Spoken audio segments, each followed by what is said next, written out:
다 같이 사도신경 하심으로 신앙 고백 드리겠습니다. 전능하사 천지를 만드신 하나님 아버지를 내가 믿사오며 그 외아들 우리 주 예수 그리스도를 믿사오니 이는 성령으로 잉태하사 동정녀 마리아에게 나시고 본디오 빌라도에게 고난을 받으사 십자가에 못 박혀 죽으시고 장사한 지 사흘 만에 죽은 자 가운데서 다시 살아나시며 하늘에 오르사 전능하신 하나님 우편에 앉아 계시다가 저리로서 산자와 죽은 자를 심판하러 오시리라. 성령을 믿사오며 거룩한 공예와 성도가 서로 교통하는 것과 죄를 사하여 주시는 것과 몸이 다시 사는 것과 영원히 사는 것을 믿사옵나이다. 아멘.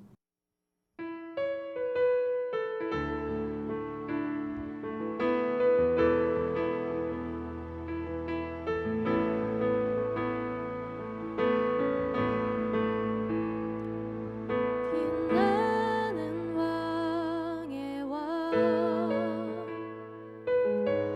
영광의 주님 온 땅 기뻐하라 온 땅 기뻐하라 광채의 옷 입고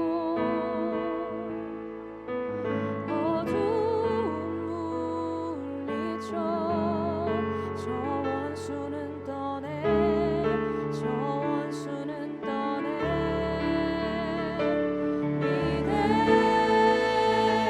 위대하신 주 찬양의 위대하신 주 모두 알게 되리라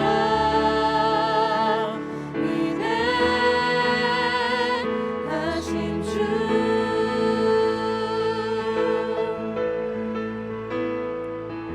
영원한 주의 주 시간의 주관자 알파와 오메가 알파와 오메가 삼위의 하나님 아바 성령 예수 사자와 어린 양 사자와 어린 양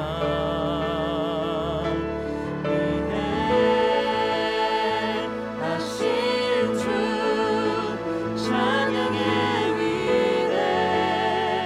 위대하신 주 모두 알게 되리라 위대하신 주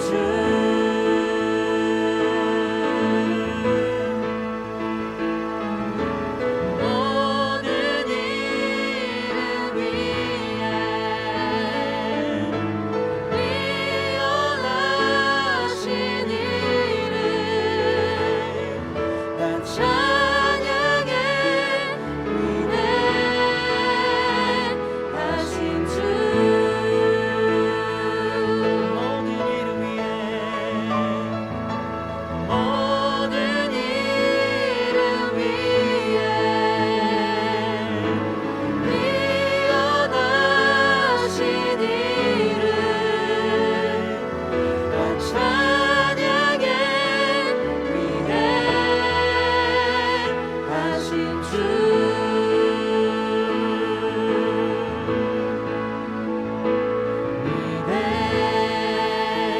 위대하신 주 찬양의 위대하신 주 모두 알게 되리라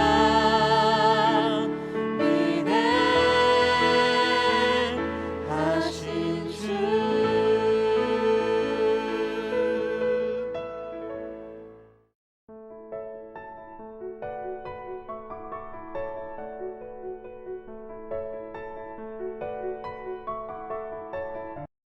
백성이 모세가 산에서 내려옴이 더딤을 보고 모여 백성이 아론에게 이르러 말하되 일어나라 우리를 위하여 우리를 인도할 신을 만들라. 이 모세 곧 우리를 애굽 땅에서 인도하여 낸 사람은 어찌 되었는지 알지 못함이니라. 아론이 그들에게 이르되 너희의 아내와 자녀의 귀에서 금고리를 빼어 내게로 가져오라.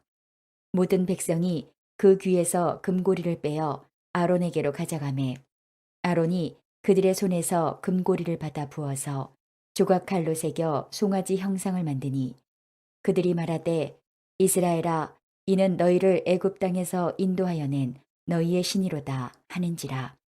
아론이 보고 그 앞에 제단을 쌓고 이에 아론이 공포하여 이르되 내일은 여호와의 절일이니라 하니 이튿날에 그들이 일찍이 일어나 번제를 드리며 화목제를 드리고 백성이 앉아서 먹고 마시며 일어나서 뛰놀더라. 여호와께서 모세에게 이르시되 너는 내려가라.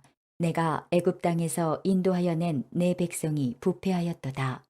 그들이 내가 그들에게 명령한 길을 속히 떠나 자기를 위하여 송아지를 부어 만들고 그것을 예배하며 그것에게 제물을 드리며 말하기를 이스라엘아 이는 너희를 애굽 땅에서 인도하여 낸 너희 신이라 하였도다. 여호와께서 또 백성에게 이르시되 내가 이 백성을 보니 목이 뻣뻣한 백성이로다. 그런즉 내가 하는 대로 두라. 내가 그들에게 진노하여 그들을 진멸하고 너를 큰 나라가 되게 하리라. 모세가 그의 하나님 여호와께 구하여 이르되 여호와여 어찌하여 그 큰 권능과 강한 손으로 애굽 땅에서 인도하여 내신 주의 백성에게 진노하시나이까. 어찌하여 애굽 사람들이 이르기를 여호와가 자기의 백성을 산에서 죽이고 지면에서 진멸하려는 악한 의도로 인도해 내었다고 말하게 하시려 하나이까. 주의 맹렬한 노를 그치시고 뜻을 돌이키사 주의 백성에게 이 화를 내리지 마옵소서. 주의 종 아브라함과 이삭과 이스라엘을 기억하소서. 주께서 그들을 위하여 주를 가리켜 맹세하여 이르시기를 내가 너희의 자손을 하늘의 별처럼 많게 하고 내가 허락한 이 온 땅을 너희의 자손에게 주어 영원한 기업이 되게 하리라 하셨나이다. 여호와께서 뜻을 돌이키사 말씀하신 화를 그 백성에게 내리지 아니하시니라. 성도 여러분, 좋은 아침입니다. 오늘도 주님과 동행하는 복된 한날 되시기를 축복합니다. 오늘 성경의 본문은 출애굽기 32장 1절에서 14절 말씀으로 만들어진 신이라는 제목으로 하나님 말씀 함께 묵상하겠습니다. 오늘 본문에는요, 유명한 금송아지 사건이 나옵니다. 모세가 시내산에 올라서 40일 동안 내려오지 않자 이스라엘 백성들이 하나님을 기다리기보다 하나님을 만들기로 결정합니다. 결국 그들이 금송아지를 만드는 장면이 오늘 본문인데요. 오늘 1절부터 5절까지는 금송아지의 주조에 관한 내용이 나옵니다. 자, 1절 함께 보겠습니다. 백성이 모세가 산에서 내려옴이 더딤을 보고 모여 백성이 아론에게 이르러 말하되 일어나라 우리를 위하여 우리를 인도할 신을 만들라. 이 모세 곧 우리를 애굽 땅에서 인도하여 낸 사람은 어찌 되었는지 알지 못함이니라. 아멘. 모세가 시내산에 올라가서 내려오지 않자 이스라엘 백성이 초조해합니다. 그리고 아론에게 모여들어 대책을 강구합니다. 여기 모세가 내려오지 않는다고 모세를 걱정하는 듯 하지만 사실 이것은 하나님을 향한 원망이죠. 시내산에 하나님을 대체하여서 가나안으로 자신들을 인도할 신을 만들자라는 제안을 아론에게 하는 것입니다. 자, 얼마 전에 시내산 기슭에서 하나님과 언약을 체결했는데 이런 배신을 이스라엘 백성이 합니다. 백성들은 당장의 안전 그리고 보호 속에 자신들을 인도할 구체적인 신을 요구했습니다. 그리고 그 신은 특별히 눈에 보여야 하는 가시적인 신이어야 했고요. 그리고 손으로 만질 수 있는 신이어야 했습니다. 그래서 1절에 우리가 방금 읽은 1절에도 보면 우리를 인도할 신을 만들라라고 말합니다. 참 얼마나 어이가 없습니까? 신을 만들라니요. 신이 인간을 창조하는 것이 아니라 인간이 신을 만드는 말 그대로 만들어진 신을 요구합니다. 사랑하는 성도 여러분, 이 황금송아지는요, 인간의 탐욕과 욕망이 빚어낸 신입니다. 그리고 이와 같은 죄악은 가나안 땅에 들어간 후에도 계속해서 반복이 됩니다. 눈에 보이지 않는 천상의 왕, 하나님의 하나님을 섬기기보다는 이스라엘 백성들은 눈에 보이지 않기 때문에 불안해하면서 눈에 보이는 지상의 왕, 감각적인 그들이 만든 신을 따르게 되죠. 이와 같은 그 죄악의 패턴이 가나안 땅에 들어가서 계속되는 것을 우리가 알 수 있습니다. 이 백성들의 요구예요. 아론이 어떻게 응합니까? 안타깝게도 동조합니다. 금 귀고리를 다 모아라 라고 명령을 하고요. 그리고 원래대로라면 애초에 그 금붙이들은 모은 금붙이들은 성막 건설을 위해서 쓰여야 되는 봉헌물이 되어야 되는데 지금은 그것을 우상 제작에 그만 사용하고 맙니다. 4절에 보면 그것들을 받아서 조각칼로 금송아지 형상을 만들게 됩니다. 그리고 아론이 이렇게 말합니다. 4절입니다. 4절. 아론이 그들의 손에서 금고리를 받아 부어서 조각칼로 새겨 송아지 형상을 만드니 그들이 말하되 이스라엘아 이는 너희를 애굽 땅에서 인도하여 낸 너희의 신이로다 하는지라. 조각칼로 금송아지를 만들어 놓고요. 눈에 보이는 그 작은 한 손만한 그 금송아지를 보고 너희를 애굽 땅에서 인도하여 낸 너희의 신이로다 라고 이렇게 말을 합니다. 아론은 영적 지도자로서 자격 미달이었습니다. 백성들의 집단적인 종교적 타락 앞에 그것을 제지하고 책망하지는 못할 망정 그 앞에 속수무책이었습니다. 적극 동조하는 모습까지 보입니다. 이것은 이제 이후부터 잠시 뒤에 또 보겠지만 모세와는 정반대되는 모습입니다. 모세는 타락한 백성들을 엄중히 꾸짖고 단호하게 대처를 합니다. 그리고 하나님께 나아가서 그들을 가슴에 품고 생명을 걸고 그들을 위해 중보 기도를 하지요.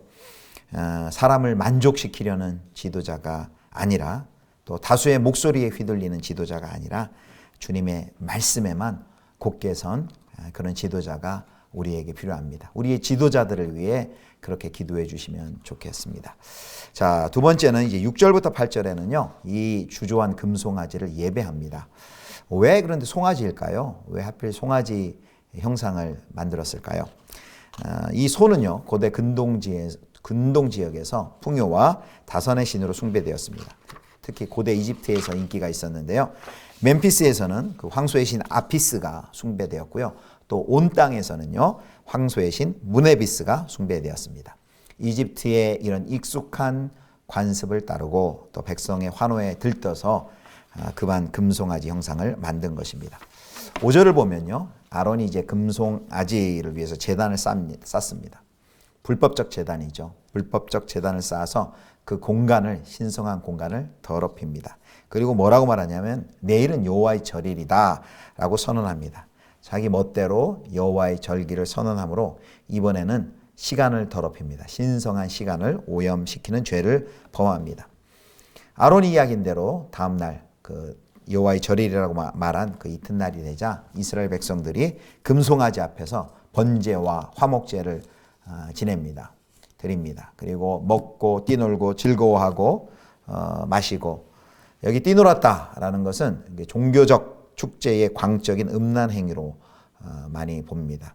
백성들은 금송아지 앞에서 얼마 전 출애굽기 24장에서는 하나님과 언약식을 맺고 하나님 앞에서 즐거워했는데 이제 그 하나님을 버리고 벌써 우상 앞에서 먹고 뛰고 즐거워하는 이런 배교의 길로 돌아선 것입니다. 그래서 언뜻 이들의 모습을 보면 겉모습만 보면 하나님께 예배하는 바와 전혀 다를 바가 없습니다. 보십시오. 번제들이죠. 화목제들이죠. 또 제사장이 있죠. 제단이 있죠. 절일과 춤과 노래가 있고 흥겨움과 기쁨이 있습니다. 그러나 결정적으로 거기에는 살아계신 하나님이 계시질 않습니다. 인간이 만든 하나님, 자기 만족의 경우는 음란한 쾌락만 거기에 있을 뿐입니다. 하나님의 이름을 부르며 예배한다고 했지만 하나님은 진노하실 뿐입니다. 자, 이제 이런 참 안타까운 그런 사태에 맞서서 이제 모세가 어떻게 대처하는지가 이제 마지막 9절부터 14절에 나옵니다. 하나님의 진노와 모세의 탄원에 대한 이야기 나옵니다. 시내산에 올라있던 모세는 시내산 아래서 무슨 일이 있는지 알지 못하죠. 그러나 하나님은 알고 계셨습니다. 그리고 모세에게 속히 내려갈 것을 명령하십니다. 자, 7절입니다. 32장 7절. 여호와께서 모세에게 이르시되 너는 내려가라. 네가 애굽 땅에서 인도하여 낸 내 백성이 부패하였도다. 아멘. 여기 보십시오. 하나님이 이스라엘 백성을 뭐라고 부르십니까? 너의 백성, 내 백성이라고 말합니다. 이전까지는요, 하나님이 내 백성, 나의 장자, 가장 소중한 내 소유 이렇게 얘기했는데 이제는 하나님이 얼마나 진노하시고 얼마나 분노하셨는지 너의 백성이라고 이렇게 이야기를 합니다. 그리고 이렇게 말씀하시죠. 목이 곧은 백성을 진멸하고 이제 새로운 나라를 만들겠으니 말리지 마라라고 합니다. 그게 7절, 그게 이제 9절과 10절인데요. 9절 보겠습니다. 여호와께서 또 모세에게 이르시되 내가 이 백성을 보니 목이 뻣뻣한 백성이로다. 그런즉 내가 하는 대로 두라. 내가 그들에게 진노하여 그들을 진멸하고 너를 큰 나라가 되게 하리라. 여기 뭐라고 말씀하십니까? 내가 하는 대로 두라 말합니다. 그들을 멸망시킬 결심에 대한 결연한 의지를 하나님께서 표현하십니다. 그리고는 거기에 이렇게 하나님의 대안은 뭐냐면 너를 큰 나라가 되게 하리라 라고 말합니다. 저 반역하고 불순종한 배도한 이스라엘 백성들은 다 멸망시켜버리고 이제 너를 통해 다시 큰 나라가 되게 하겠다라는 약속의 계승자를 바꾸겠다는 하나님의 선언입니다. 그런데요, 모세가 이 하나님의 그 선언을 어떻게 받아들입니까? 그것을 거부합니다. 그리고요, 자기 백성 이스라엘을 위하여서 생명을 걸고 탄원 중재에 들어가죠. 그래서 13절을 보겠습니다. 13절. 주의 종 아브라함과 이삭과 이스라엘을 기억하소서. 주께서 그들을 위하여 주를 가리켜 맹세하여 이르시기를 내가 너희의 자손을 하늘의 별처럼 많게 하고 내가 허락한 이 온 땅을 너희의 자손에게 주어 영원한 기업이 되게 하리라 하셨나이다. 아멘. 하나님은 너의 백성이라고 말하지만 모세는 이렇게 얘기합니다. 주의 백성이라고 계속해서 죄를 지었지만 하나님의 백성입니다를 하나님께 계속해서 상기시킵니다. 그리고는 방금 우리가 읽은 13절에 보면요, 하나님의 명예를 위해서 그리고 아브라함과 하신 그 언약을 지키시기 위해서라도 이 배도한 백성을 하나님 용서하여 주시고 진멸하지 마시도록 요구합니다. 자, 이 요구에 하나님이 어떻게 반응하십니까? 기다렸다는 듯이 하나님이 그 진멸 계획을 철회하십니다. 재앙을 내리지 않기로 하십니다. 14절입니다. 여호와께서 뜻을 돌이키사 말씀하신 화를 그 백성에게 내리지 아니하시니라. 아멘. 모세의 결사적인 탄원과 중재를 통해 하나님께서는 뜻을 돌이켜 재앙을 내리지 아니하시기로 합니다. 오늘 정리하도록 하겠습니다. 오늘 금송아지 사건의 전반적인 진행을 살펴보았습니다. 팀켈러가 쓴 그 유명한 책 많은 성도님이 읽어보셨는데요. 내가 만든 시에 보면 우상을 이렇게 정의합니다. 무엇이든 당신에게 하나님보다 더 중요한 것이라고 정의합니다. 무엇이든 당신에게 하나님보다 더 중요한 것이다. 무엇이든 하나님보다 우리의 마음과 생각을 더 차지하고 있는 것이 바로 우상입니다. 그래서 하나님만이 주실 수 있는 것을 다른 데서 만족과 평안과 안녕을 차지를 한다면 그게 바로 우상입니다. 그래서 뭐든지 우상이 될 수 있습니다. 아니, 좋은 것일수록 더 우상이 되기가 쉽습니다. 사랑, 돈, 또 권력, 인맥, 또 건강, 또 매력적인 외모, 무엇이든지 다 우상이 될 수 있습니다. 그 우상은 결국은 우리를 파멸시킵니다. 하나님 아래에 있을 때 그 역할을 하는 것이지요. 우리 인생의 보좌에 가짜신이 앉는 순간 우리의 인생은 우리의 그 우상 때문에 마치 평안과 만족이 있을 것 같지만 그것은 속임수고요. 파멸이 우리에게 얼마 있지 않으면 찾아옵니다. 그래서 이 가짜신들의 악 영향에서 벗어날 수 있는 유일한 길은 바로 만들어진 신, 내가 만든 신이 아니라 창조주 하나님, 구속주 하나님, 온 세상과 만물을 지으시고 다스리시는 섭리하시는 그 하나님을 나의 하나님으로 내 인생의 보좌에 모시고 그분을 섬길 때 바로 진정한 평안, 만족, 안녕을 경험하실 수 있는 것입니다. 사랑하는 성도 여러분, 내가 만든 신, 나를 위한 신, 탐욕의 신이 아니라 창조주 하나님, 그리고 섭리하신 하나님, 구속의 하나님 잘 믿고 섬기시는 사랑하는 성도 여러분 다 되실 수 있기를 주님의 이름으로 축원합니다. 기도하겠습니다. 거룩하신 하나님, 내가 만든 신을 경배하지 않고 하나님만 온전히 섬기는 삶을 살게 하여 주옵소서. 내 인생의 모든 가짜 신들을 하나님 자리에서 추방하게 도우시고 참 하나님만 높이게 하여 주옵소서. 우리 구주 예수 그리스도의 이름으로 기도드립니다. 아멘. 주님 가르쳐 주신 기도하겠습니다. 하늘에 계신 우리 아버지여, 이름이 거룩히 여김을 받으시오며 나라의 임하옵시며 뜻이 하늘에서 이룬 것 같이 땅에서도 이루어지이다. 오늘날 우리에게 일용할 양식을 주옵시고 우리가 우리에게 죄 지은 자를 사하여 준 것 같이 우리 죄를 사하여 주옵시고 우리를 시험에 들게 하지 마옵시고 다만 악에서 구하옵소서. 대개 나라와 권세와 영광이 아버지께 영원히 있사옵나이다. 아멘.